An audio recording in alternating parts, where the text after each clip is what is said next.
The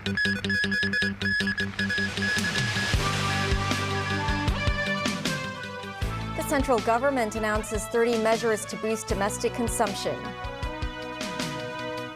Police arrest 2 men and a woman in connection with yesterday's murder case in Fotan.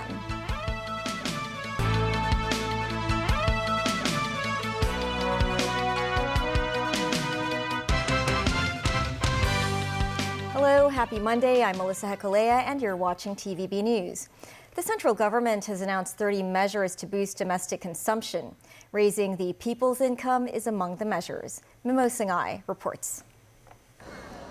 On Sunday, the central government announced a special plan to boost domestic consumption. The plan covers 8 aspects, consisting of 30 initiatives, and the first part mentions an income growth for urban and rural residents. Speaking to the media on Monday, Chinese authorities said the consumption measures aim to reduce the burden of the public. The officials said the plan highlights the need to stabilize the stock and property markets so as to enhance the people's consumption confidence. Other measures include service consumption quality enhancement. That means connecting consumer spending to social goals, such as setting up a childcare subsidy system and strengthening children's medical treatment. Meanwhile, the central authorities hope to promote consumption across different sectors, as well as expanding spending in cultural and sport tourism. Some Beijing residents said a raise in income could help improve the people's quality of living. I think an increase in income is necessary amid inflation, and people will have more consumption options, this man said. This woman, however, said the initiatives might not actually help. This is what the country says, but consumer spending is still on the decline, she added. The central government said more details of the measures will be announced in the future. Mimo Singhai, TVB News. The central government highlighted the need to stabilize the property market in its special plan to boost domestic consumption. Some Hong Kong residents have purchased property on the mainland. With changes in the mainland real estate market, such a practice has been on the decline. A property agency said clients often worry about whether their purchases can be delivered on schedule. They said it will take time for confidence among Hong Kong buyers to return to the market. Police have arrested 2 men and a woman in connection with yesterday's murder in broad daylight in Fotan. The 2 male arrestees, aged 76 and 47 respectively, are father and son. The son was allegedly involved in a monetary dispute with the victim.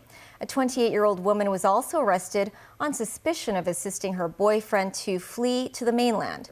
Police also said the victim had a triad background. As part of their investigation, police cordoned off King Hing building in Mong Kok this morning. Officers also stopped and checked people entering and leaving the building. Authorities also brought along forcible entry tools. Sources said police suspected one of the attackers was hiding in the building, but he was not found during the search. Sources say a group of international business leaders will attend the China Development Forum in Beijing next week. Some will meet with President Xi Jinping. According to foreign media, 72 international business CEOs will attend the 2-day China Development Forum in Beijing next week. They include Albert Bourla from Pfizer, Amin H. Nasser from Aramco, and Blackstone's Stephen Schwarzman. Reports say details of the meeting with Xi are still being negotiated because many business leaders are not keen to stay in Beijing after the forum. U.S. Secretary of State Marco Rubio says U.S.-imposed tariffs could be just the start of trade talks with individual nations, suggesting there could be room for negotiations and deal-making. Trump's top diplomat told CBS this is global. It is not against Canada, Mexico, or the EU, not mentioning China directly. Rubio says the duties will create a new baseline of fairness. Then the U.S. could potentially hold talks country to country to make arrangements that work for both sides. In the U.S., at least 40 people died in extreme weather, including violent tornadoes, blinding dust storms, and fast-moving wildfires across multiple states over the weekend. Tracy Furness has more. Whoa. Is this coming? Oh, it's here. It's here. Look at all that debris. Oh my God. We are in a tornado. Violent tornadoes ripped through Missouri and other states this weekend, proving to be deadly and destructive. Tornadoes did not spare this school in Talladega County, Alabama. The roof on one side of the building gone. And this was Tylertown, Mississippi. 6 deaths were reported here. Damaged trees as far as the eye can see, and homes ripped apart as residents sift through the debris, salvaging what they can. The National Weather Service meteorologist said tornado watches remained in effect for portions of the Carolinas, East Georgia and North Florida. Mississippi Governor Tate Reeves held a press conference Sunday afternoon. I signed a state of emergency last night. It appears that the National Weather Service is looking at preliminary data, and we could have as many as 12 tornadoes that came through our state over the last 48 hours. At this time, we have an approximate 217 individuals across Mississippi that are displaced, and we are working to deal with each and every one of those. Meanwhile, wind-driven wildfires caused extensive damage in Texas and Oklahoma. More than 130 wildfires were reported across Oklahoma alone. Gusts were said to be 70 miles per hour. High winds were also blamed for a highway pileup in Kansas involving 50 vehicles and claiming 8 lives. Officials warned that parts of both states would again face an increased risk of fire danger in the coming week. Tracy Furness, TVB News. Still ahead, a consumer council warning about potential endocrine disruptors in some makeup base and primers. And a locally developed AI interviewer helps train job seekers.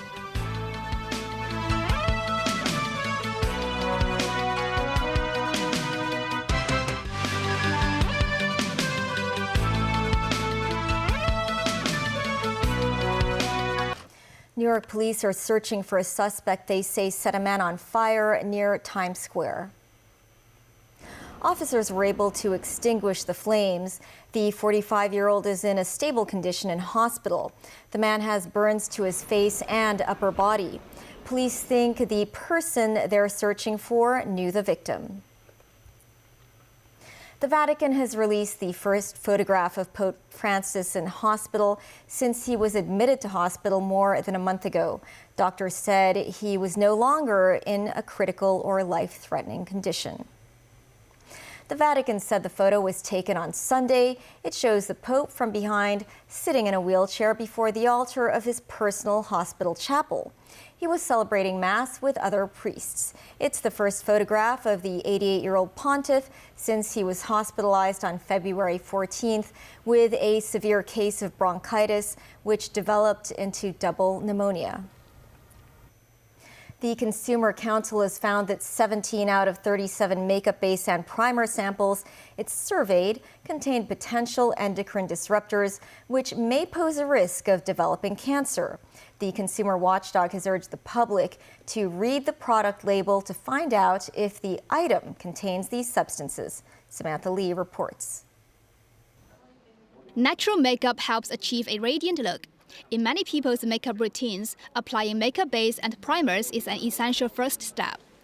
The Consumer Council surveyed 37 models of makeup base and primers, with prices ranging from $108 to $995. It found that among the 20 models with sun protection claims, 17 contained potential endocrine disruptors, including autocrylene.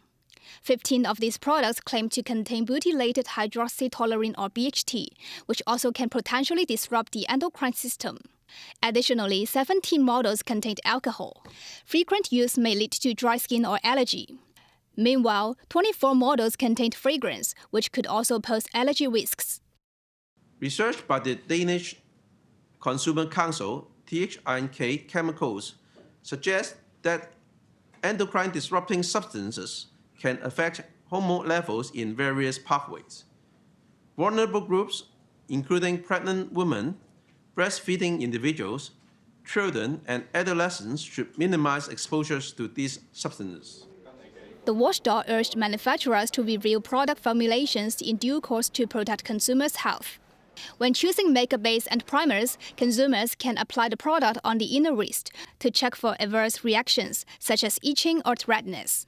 Samantha Lee, TVB News. Job interviews can be critical for those looking to secure a position. A Hong Kong-based tech jobs platform has developed an AI interviewer designed to help train candidates. This tool will be showcased at a tech job fair this weekend. Sakura Ip reports. 平時用 Python 多唔多啊？ Articulate and insightful. Behind this AI interviewer is 5 years of hard work by a local tech job platform. The model has been trained on 36,000 job openings and 10,000 mock interview videos. It boasts an accuracy rate of 80% when compared to real person interviews, even without relying on a fixed database. Our AI interview platform and tool has been widely adopted in the market, even though we are one of the first to bring the solution into the Asia market. We have over 50 companies that are actively using, ranging from large companies to SMEs, and even startups are actively using our AI interview tool.